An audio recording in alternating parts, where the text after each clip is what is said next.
What's going on, people? Welcome back to Mad About Football. My name is Bass. As always, joining me is Kamal. I hope everyone's doing good, keeping safe, especially in these uncertain times. We're here to give our Game Week 14 preview and predictions. So starting off with the first game, Crystal Palace and Liverpool. I don't know if there's really need more for discussion with this game, with how we think it might go out. Liverpool coming off a big win against Spurs to go top of the table. Yeah. Palace, I wouldn't say struggling the past couple of games, drawn 1-1, lost 2. Yeah. Missing Christian Benteke, who's been on a little bit of form. I'm going to go for an Arsenal 3-1, Liverpool 3-1 win. Arsenal. Yeah, Benteke is suspended for this. I guess it's a return game for him against Liverpool, against his old side. Also, Mamadou Sakho is also injured. Doubtful, yes. Yeah. Sorry, you said 3-1 to Liverpool?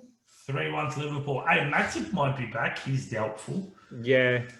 Liverpool still have 8 to 9 players out with injuries. Bro, when's Thiago coming back, man? He's back in training, finally. Finally. He's actually back in training. I saw photos of it this morning. I was like, yes, that's such good news. But still, there's still no exact return date on when he's going to recover from a knee injury. We saw Virgil van Dijk too, which is good news. He's back in. Yeah, but Van Dijk's done his ACL. He won't be back this season, in my opinion. I don't think so. James Milner, Shaqiri, Joe Gomez, Matip is doubtful. Diogo Jota all still out with injuries. Konstantinos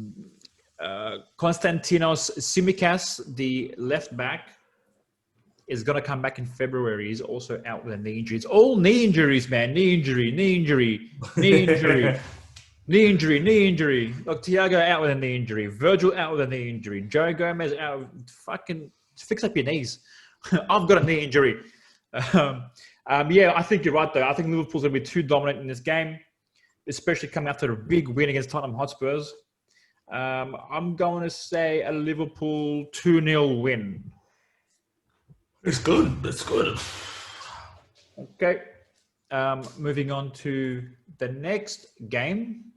Which is Manchester City versus Southampton. Yes, Southampton versus Manchester City. We'll say the Southampton's at home at the St. Mary's Stadium. Mm-hmm.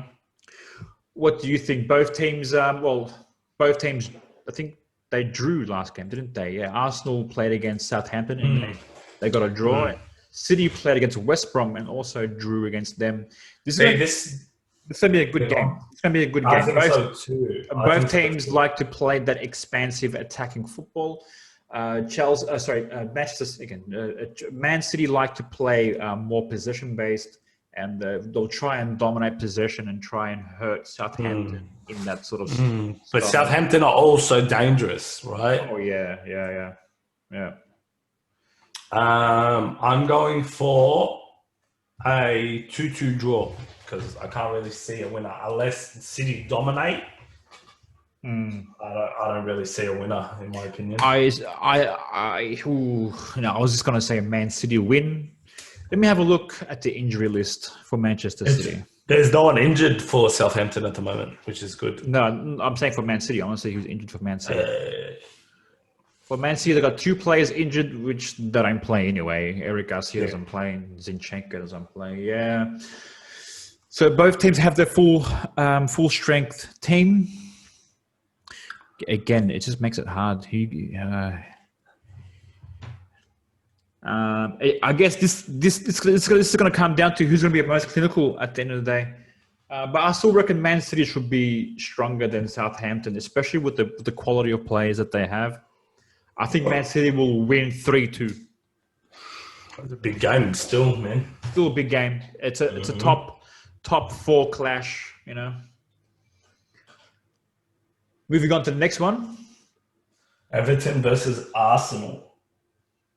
Now, this is a must-win game for Arsenal, and I don't really see it happening, especially with suspended players and whatnot. And like you said in our last video, how they're having a bad record of discipline, pretty much. A lot of yellow cards, a lot of red cards.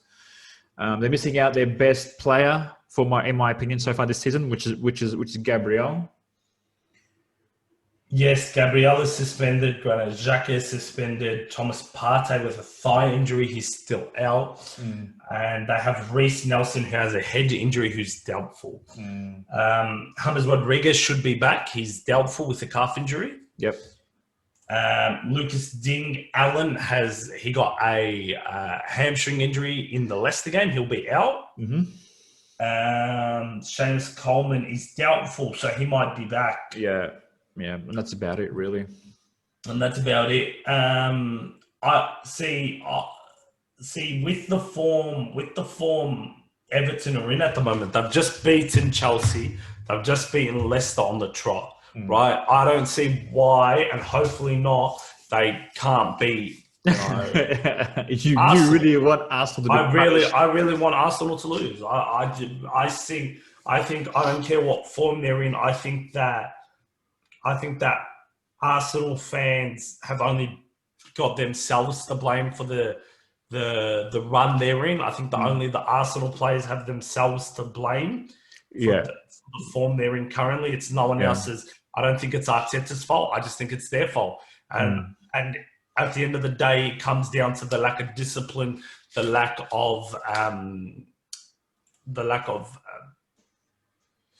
don't know what it comes down to, but lack of discipline, right? Yeah. I think going to Everton, I don't think they'll pull a result, right? I'm going for an Everton 2-1 win. I'm giving them a goal because I think the Aubameyang one is a morale booster. But at the same time, I think that if Everton can score early in the first half, I think they'll just drop their heads. If Arsenal concede a red card in this game, again, it will just confirm that they're shambles and that that they're not getting better anytime soon. Yeah, I think especially with the more experienced players at Arsenal, I think they're not taking instructions. They're not taking instructions very well from Arteta. I think their egos are getting to their heads, and they've pretty much lost respect for Arteta so far, in my opinion. Which is why I, again, have to reinforce my belief that Arteta should be playing the kids. Give Emil Smith-Rowe a chance. You gotta give the kids more of a chance in this game. Even try and putting on the youngster Florian Balogun. Give him a game. See what happens.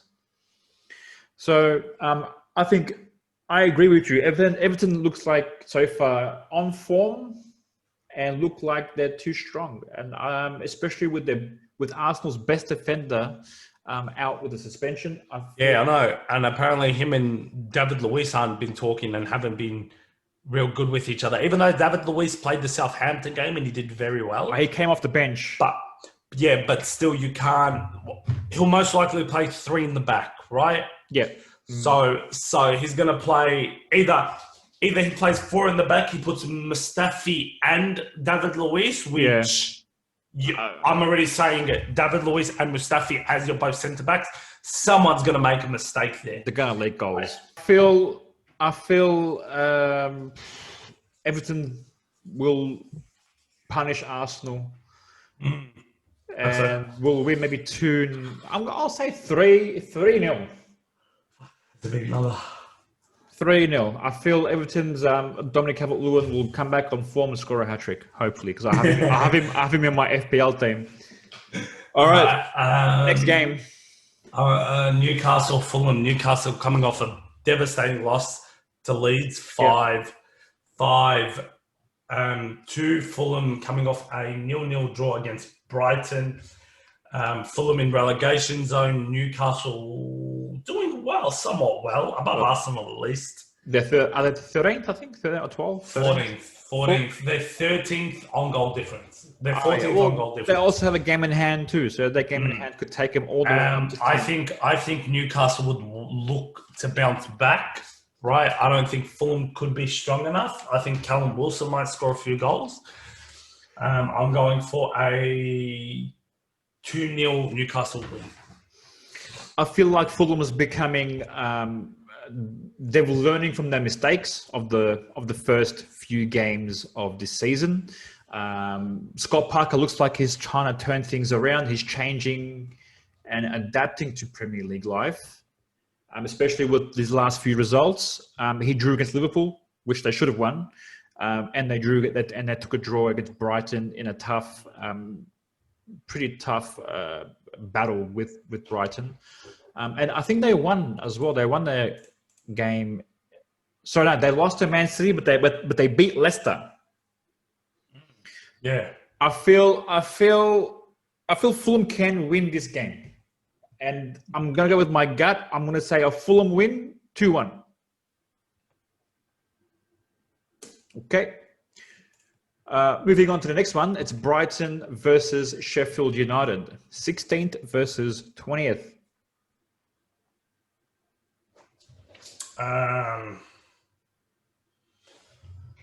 Brighton versus Sheffield. Sheffield, they played well against United. They played very well against United.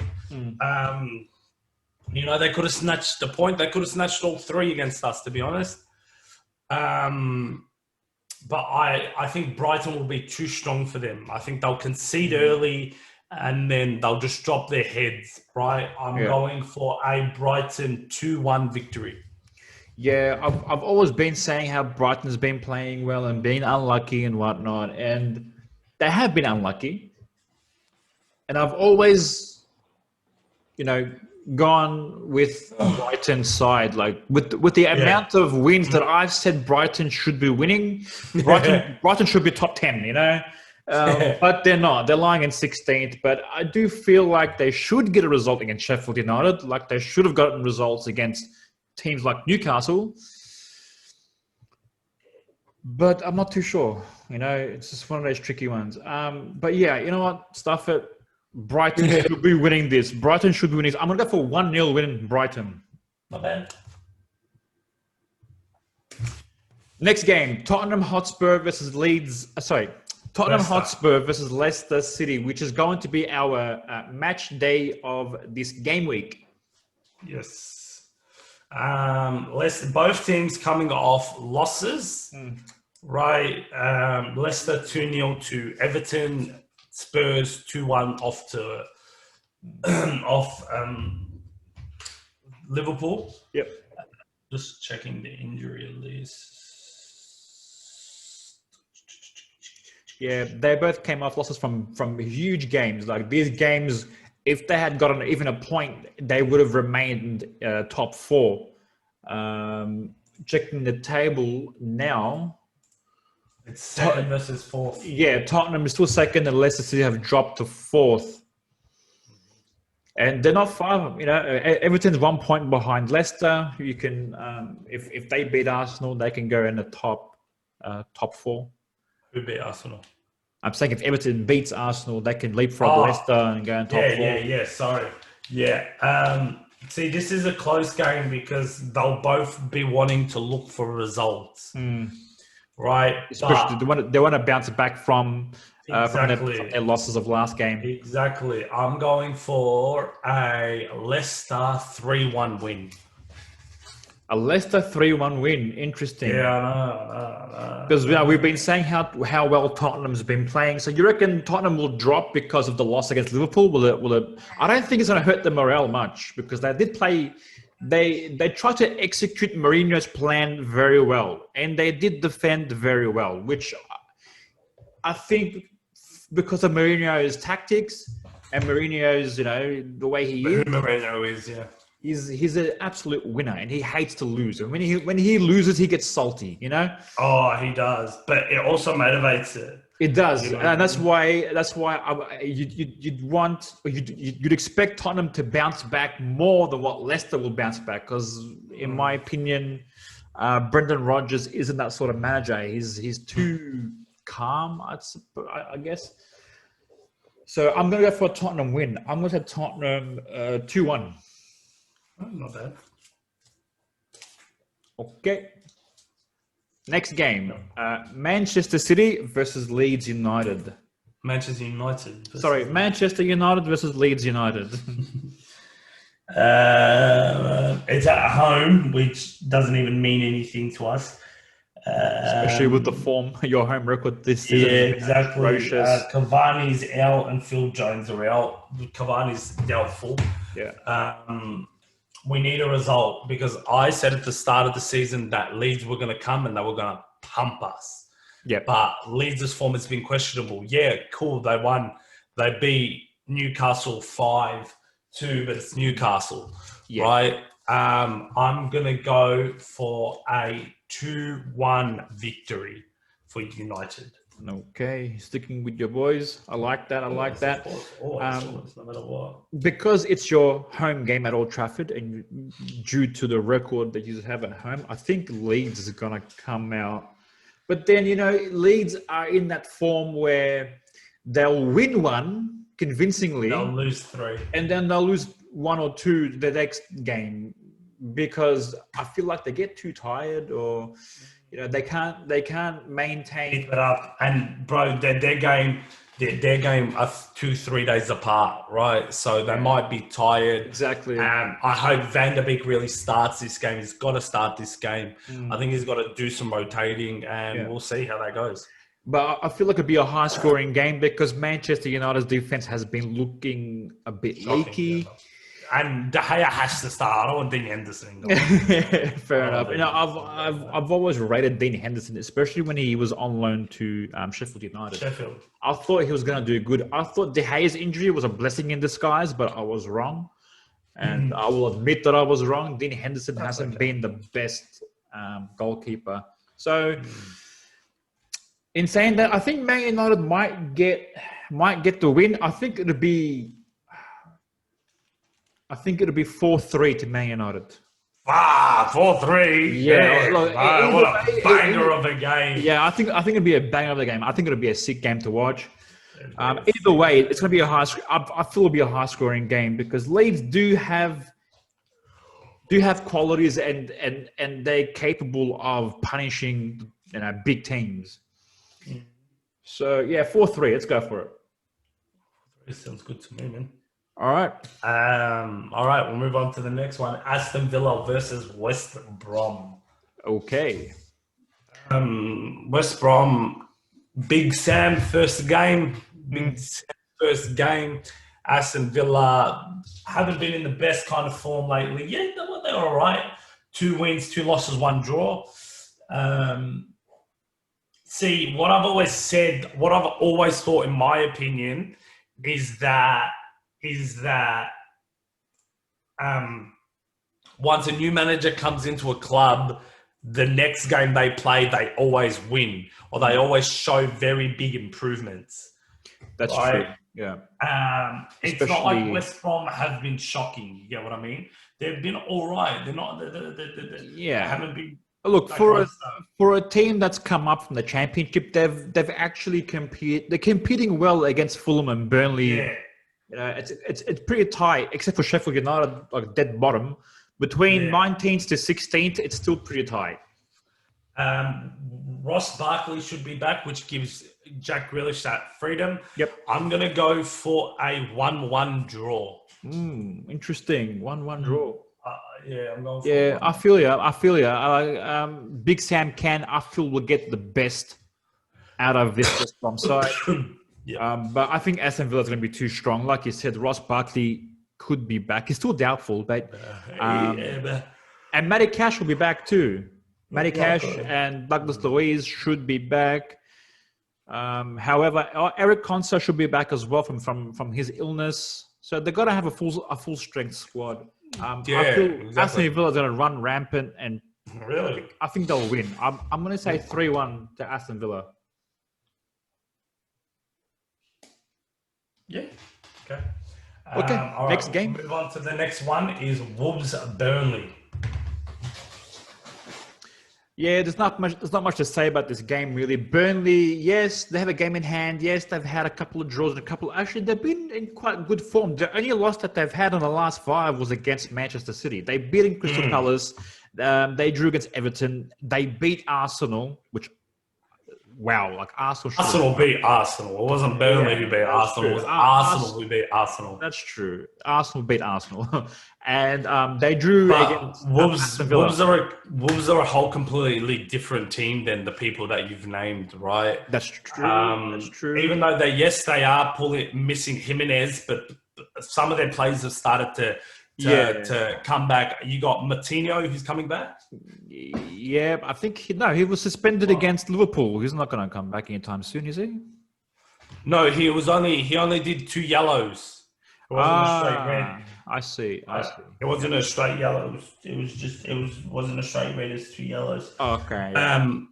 I think Wolves are a whole different unit, and I think they're going to win 2-0. Interesting. Okay, 2-0. Burnley, Wolves. 2-0. Yeah, I feel you. Like players like Pedence and Neto have really turned up, especially with the absence of Jimenez. Yep. Yeah, I feel the same too. I think Wolves is going to punish Burnley. I'm going to go for 3-0. Big one.